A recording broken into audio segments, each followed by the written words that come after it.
shi nan ka ɗebi nan sai ka haɗa shi ka daka ka yi garinsa. To da za a dinga shan girgijin babban cokali wannan garin kai kana sha, to da matarka tana da wani ciwo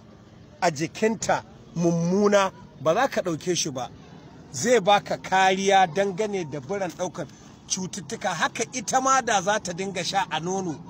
ƙaramin cokali ko girgijin babban cokali, to insha Allahu za a samu kariya, duk cutar da take jikin mijinta ba za ta iya ɗauka ba. Haka kuma idan ka duba akwai wani abu kamar bal ɗan tumfafiyar, kaga wannan ɗan tumfafiyar wato a jikinsa idan ka ɓara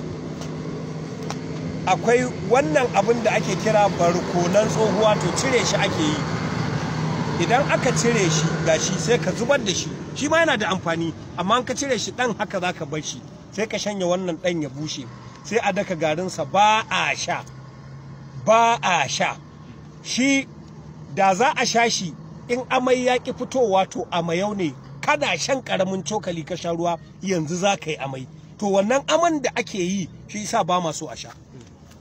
To in aka niƙa shi fodarsa, abin da ake shaƙarsa ake shaƙe, akwai mummunan shaƙe, akwai kyakkyawan shaƙe, to wannan shine kyakkyawan shaƙe. Da za ka shaƙa shi a hancinka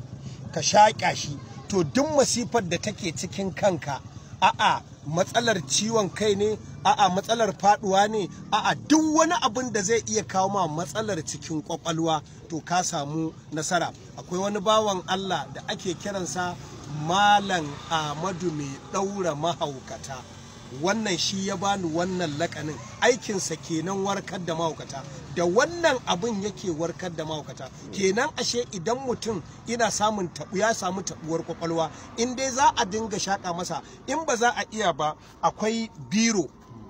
nan, misali a ce wannan big biro ne, ka cire shi yana da dan wani kwaroro ka zuba, in aka sawa mutum a cikin hanci sai aka busa masa shi, to in aka busa masa shi, to kai tsaye a ce mutum mahaukaci ne a ɗaure aka busa masa,